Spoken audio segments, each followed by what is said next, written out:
Every hockey player has a story to tell. I always kiss my helmet before I go on. How much time they spent on the ice. 13 years. To what they do before the big game. I've seen some things that I'm not going to tell you. We're here to take you inside the rink and check out the people, My home rink at Cheshire, Connecticut. the culture, You guys been sharpening my skates for 10 years now. the friendships, and the fun.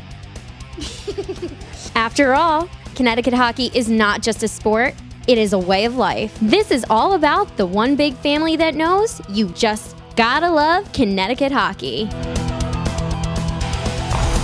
Hello, I'm Kristen Liebisch, your host of Gotta Love Connecticut Hockey. Today we visit rinks throughout Connecticut to join in on the winter fun. In today's episode, we learn who youth hockey players aspire to play like, what piece of equipment they would choose to never take off, and how they get pumped up before a big game. Kate Dixon meets with member of the USA Women's Olympic Hockey Team and Connecticut native Caitlin Cahow. And Jared Wayman, owner of ProCrease, demonstrates how to do the push-stop recovery drill, a great drill to practice your goalie's skating, stopping, and recovery to block a second shot. Let's go check it out. If you could change one rule that your family has in place, what would you change and why? Change my bedtime to 12 o'clock. That we can only watch TV on weekends. Going on the computer after dinner. Bedtime, your bedtime. I would take out the TV. Earlier bedtime. Okay, so you have a late bedtime as it is? Late enough. Dad gets to play golf on Saturday and Sunday. That might not be a bad rule. How often do you get to play golf in general? Not enough. What time I have to do my homework? You would change what time you have to do your homework. What time do you have to do your homework? I don't know. When would you do your homework? When I'm after all my important stuff in my business, and then I do that. What kind of important stuff in business do you have to do?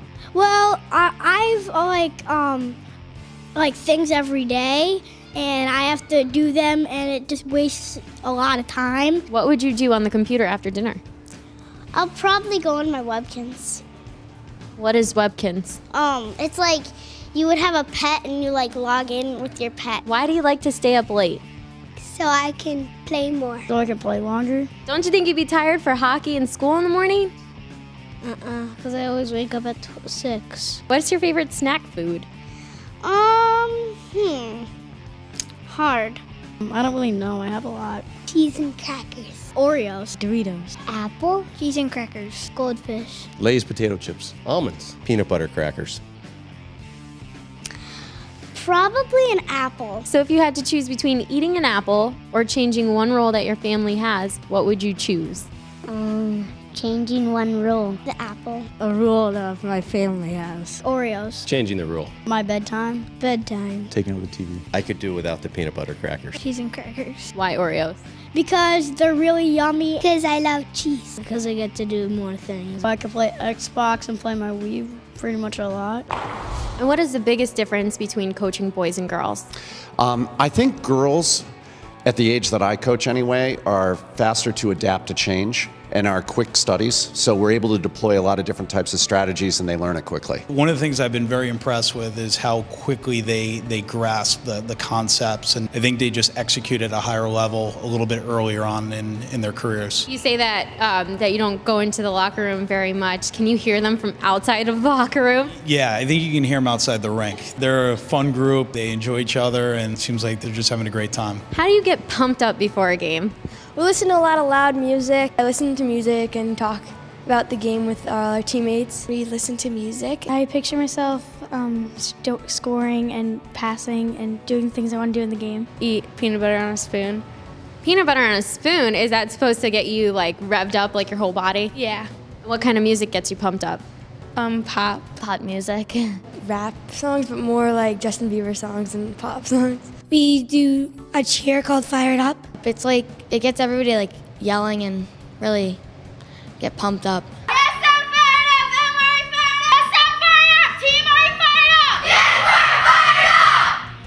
I'm here with Rick and Lance representing Northern Lights and Daryl and Greg representing Mid-Fairfield for our Gotta Love Connecticut Hockey Trivia segment. Our first question is, which of the following members of the 2010 Olympic teams is a Connecticut native? Is it Erica Lawler, Jenny Potter, Caitlin Cahow, or Natalie Darwitz?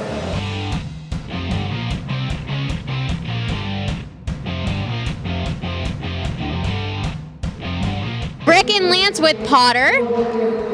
And we have Daryl and Greg with Caitlin Cahow. The correct answer is Caitlin Cahow, so you guys get 1 point. It's 1-0.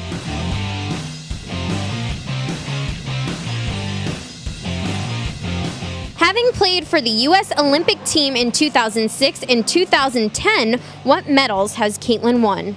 When we come back, find out the answer.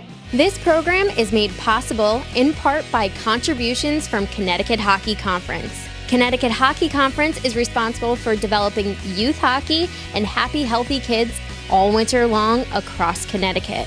For more information on how you can join the winter fun, go to cthockey.org. Connecticut Hockey Conference is Connecticut's USA hockey affiliate and a proud supporter of Gotta Love Connecticut Hockey. Gotta Love Connecticut Hockey! Before the break, we asked, having played for the U.S. Olympic team in 2006 and 2010, what medals has Caitlin won? We have Rick and Lance with gold and silver, and we have Daryl and Greg with silver and bronze. The correct answer is silver and bronze, so I guess you guys get like a half a point. In the hockey world, who do you aspire to play like? Zdeno Chara, because he just dominates everybody out on the ice. Hillary Knight, because she's a really good player and I just look up to her. Erica Lawler. She's just like fast and she's really good and she's small like me, I guess. Rogie Vachon was my idol as a kid growing up. He was a goaltender with the LA Kings and Montreal Canadiens. I love Sidney Crosby. My family's Canadian, and since he scored the winning goal for Canada in the Olympics, that helps. Angela Ruggiero, because she was a really good player and on the Olympics for a long time, and she was also really smart and went to Harvard. Do you plan on going to Harvard just like her? Yeah, Are you going to be playing professional hockey as well? definitely. And Nick Lundqvist, because he's on my favorite team and he's a really good goalie. My sister, because she's a really good hockey player and she's good in academics and I really look up to her. Ovechkin. He's a great player and he knows how to move the puck. Growing up, Olympian Caitlin Cahow did not have many female hockey players to aspire to play like. Today, many hockey players aspire to play like Caitlin. Let's go to Kate Dixon and find out how Caitlin progressed from playing Connecticut hockey to winning 2 Olympic medals. How old were you when you first put on skates for the first time? Oh my gosh, as soon as I could walk. So I don't know, 1.5, 2. Okay. That was, as soon as I could walk, that was it. My mom was convinced I was going to be a champion figure skater. So Figure skater. didn't work out quite how she planned, but she's pretty proud still, I think. So the first time was in figure skates. It was. White ones, to my great chagrin. Then too, or did you like it at first? You know, I loved being on the ice. I thought it was the coolest thing ever, learning how to skate. I really loved going fast. Yeah. And I liked the jumping part of figure skating, even though I wasn't really good enough to do it yet. That's all I wanted to do was jump and, go fast. So when did you make the transition from figure skates to hockey skates? I was about 5 years old, 5 or 6, and my mother had taken me skating lessons at the Ale Whale down at Ingalls Rink in New Haven. And we were out there for our skating lessons, and she was taking my skates off at the end of practice, and all of a sudden I heard this buzzer. And I looked up, and these 2 teams came flying onto the ice, and I'd seen hockey before, so I knew it was hockey, but the most amazing thing was that they all had ponytails coming out the back of their helmets, and I had never seen that before, so immediately it was like, okay, this is what I'm going to do. No more of these figure skates. I've got to play hockey. That's got to be it. So let's talk a little bit about the Olympics. You've had the chance to play in 2 so far. What was your favorite? Oh my gosh, well, you never forget your first Olympics. It's something really amazing. It's a 2-week span of your life that really seems like simultaneously years and moments. I mean, it seems like everything's in a freeze frame when you're in it, but when you come back from it, it's been such a life-changing experience that you can't imagine that it was only 2 weeks long. So for me, that was really special. I know people don't get to see you doing it, but training for the Olympics is extensive and intensive. Can you tell us a little bit about what you go through? Every Olympics, there is an Olympic training year that leads up to it, which is a residency program. So all of the members of Team USA go and live together in one place. Our coaches come in and we work together for about 6 months leading up to the games. And it's a huge sacrifice. It has great rewards to it, but you're moving away from your family, your friends, your loved ones, your support system. So everything really becomes about the team. And it's pretty magical to see what kind of work we can put in. It's usually 2 hours on the ice a day and then an hour and a half probably in the weight room. and we're talking every day, and that's just the things that we have to do in our program. Most people end up working at least another hour on individual skills or individual injury prevention, strength conditioning, things that we need to work on to make ourselves better. So it really is a full-time job. In 2010, you were able to play in Canada for the gold medal. What was that like? Oh, wow, it was amazing. I mean, I love playing in Canada. And I think it's because my attitude going in is that everyone that's cheering, they're not booing me, they're cheering for hockey. Because anytime you play in Canada, you are going to skate out for warm-ups, and it is going to be tens of thousands of people all wearing red and not cheering for you. And that's great, because that tells me that I'm in a place where people love and revere women's ice hockey. And if they love and revere women's ice hockey, it's my favorite thing too, so I'm right there with them. And that's a really amazing connection to make. So when you're talking about the Olympics, that's on the largest possible scale. What Thanksgiving dish do you just pass on to the next person? Cranberry sauce. Cranberry sauce. My dad makes it every year. Cranberry sauce. You too, huh? Why? It's like nasty Jell-O. He makes it from scratch? Yep. And you don't like it? No. I don't like turkey at all. You don't like turkey at all? So what do you like at Thanksgiving? I like the pies. Turnips. Green beans. Mashed potatoes. You don't like mashed potatoes? No, not at all. Not even with gravy? Nope. The stuffing. Sweet potatoes. Turnips. You know, someone else said turnips. I've never had turnips at the Thanksgiving table. Really? Is that something that our family just doesn't do?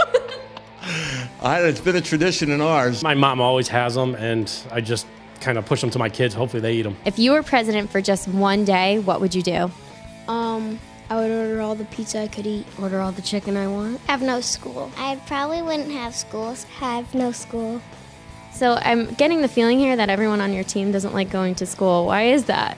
Because we like to play hockey. Allow everyone to chew gum in school. Or change all the lines on the road to be lime green. Get all the money. I get all the things like money.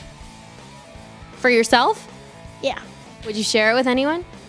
My team. I would cancel school and work for the day and make it a national hockey holiday. Make sure that all the kids have the opportunity to play sports and get a good education. I'd like to eliminate taxes for the course of a 1-week period and allow parents to utilize that funds to go directly towards education. I would take Air Force One to someplace warm and exotic.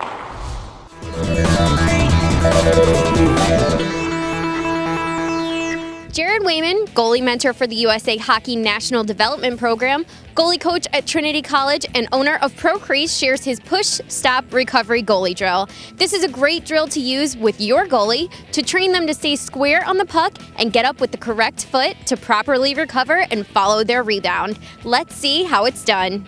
One of the drills we'll talk about today is for a small area when the coach and the goalie have limited room. We'll call this a push-stop recovery drill.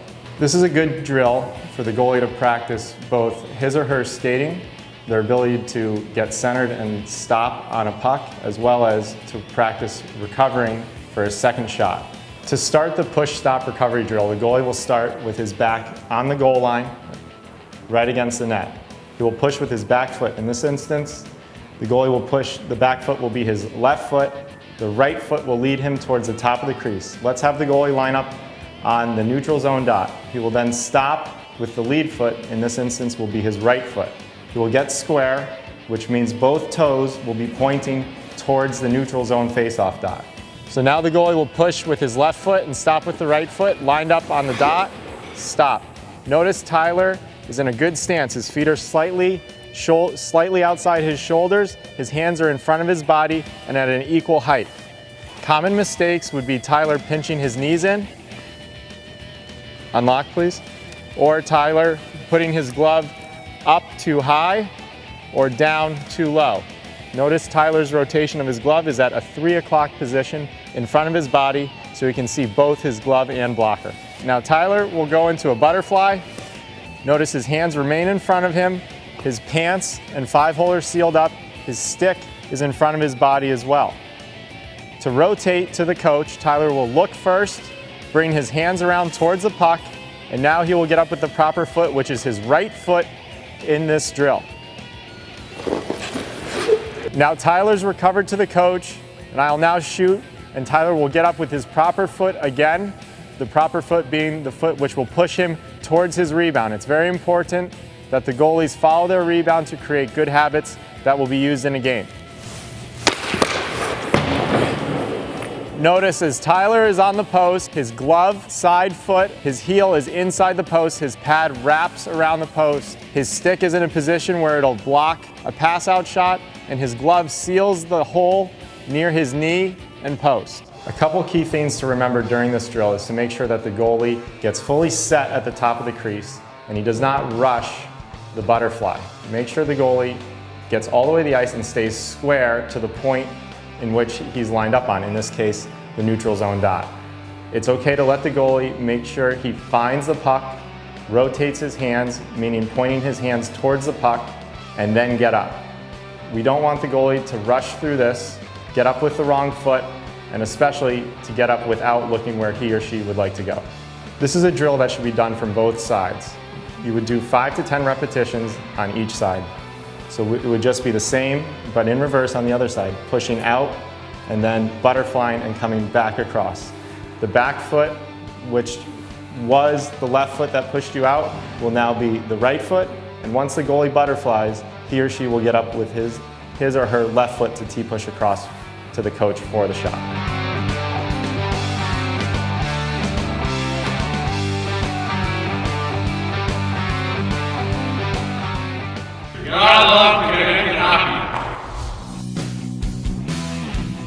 Caitlin graduated in 2008 from what Ivy League school?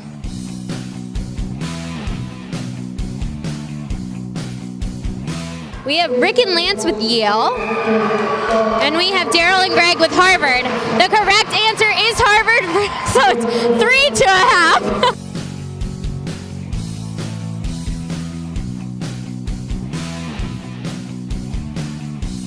Currently, Caitlin plays for what Canadian Women's Hockey League team? Is it the Burlington Barracudas, the Boston Blades, Montreal Stars, or Toronto Furies? When we come back, find out the answer. This program is made possible in part by contributions from Connecticut Hockey Conference. Connecticut Hockey Conference is responsible for developing youth hockey and happy, healthy kids all winter long across Connecticut. For more information on how you can join the winter fun, go to cthockey.org. Connecticut Hockey Conference is Connecticut's USA hockey affiliate and a proud supporter of Gotta Love Connecticut Hockey. Gotta Love Connecticut Hockey! Before the break, we asked, currently, Caitlin plays for what Canadian Women's Hockey League team? Is it the Burlington Barracudas, the Boston Blades, Montreal Stars, or Toronto Furies? We have Rick and Lance with Toronto, and we have Daryl and Greg with Montreal Stars. The correct answer is the Boston Blades, so you are our winners of Gotta Love Connecticut Hockey. Congratulations, and thank you both for participating. You've been great. If you knew that you were going to be stranded on a deserted island, what are 3 things that you would take with you? Oh, man. Oh, God. I never thought I'd be asked this question. God. A blanket, a bathing suit, my phone, my iPod, clothes, my dog, my horse, matches, my team. Another human being. What would happen if your iPod or your phone died? I die. You would bring perfume? Yeah, you don't want to smell bad. Yeah, but I mean, there's no one else around, so who cares, really? Still, like, I don't want to smell bad. What would you do once those matches ran out? I'm not really sure. I've watched Castaway, so I know he sat there and rubbed the stick together, so I'd probably try that.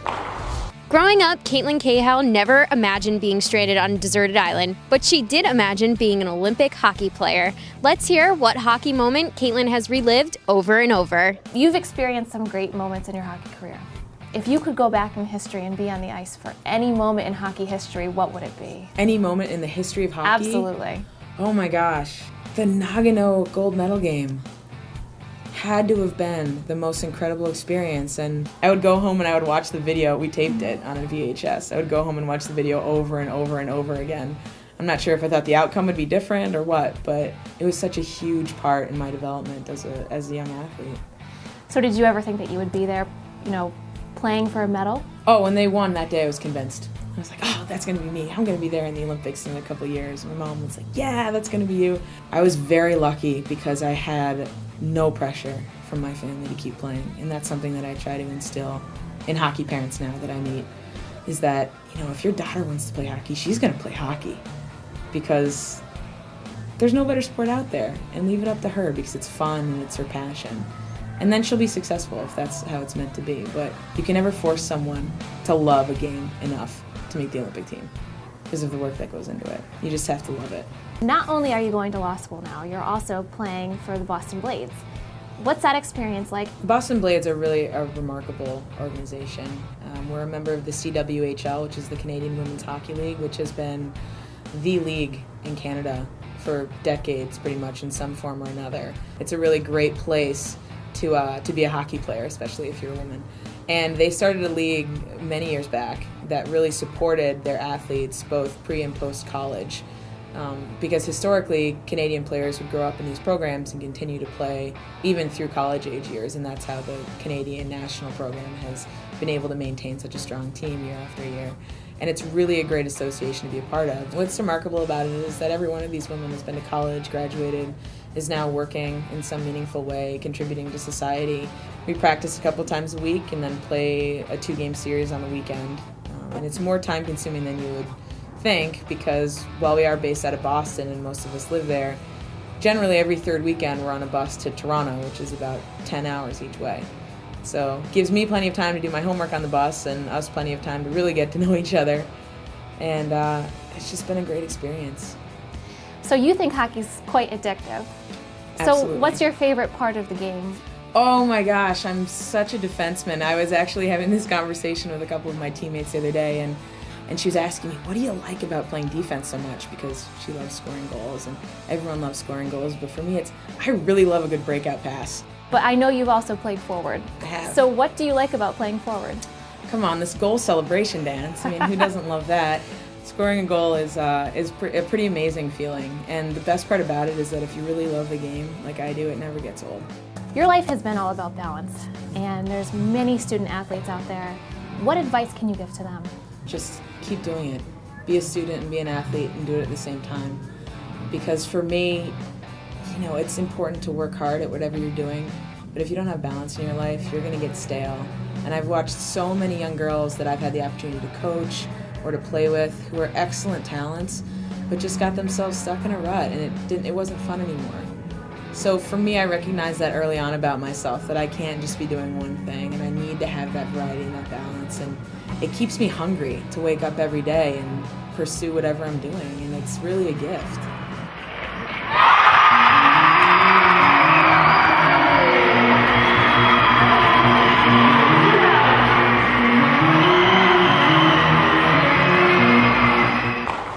What do you think is the main reason why your team was successful this year?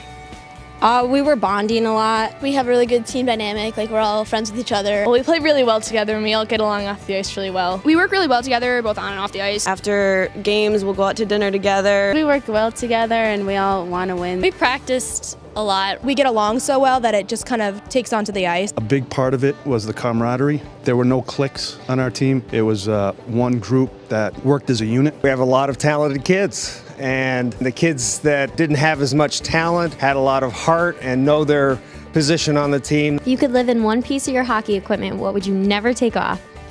Probably my helmet. My pants. Skates, so I could be taller. Jack shorts. My skates. My jersey. My skates. A uniform. I love being in the uniform and representing a team. My elbow pads, because I fall a lot. My skates, because I love to skate. Neck guard shirt. And why is that? It smells bad. So you want to repel people? Is that what you're saying? Yes. What puts you in a good mood? Winning hockey games. Hockey. Music. Nice days like today. My dogs. Hanging out with my friends and family. Getting some sleep. Winning a hockey game. Being on the ice with my team, hanging out with my team. I just love to come, whether we win or lose. It's always a good time.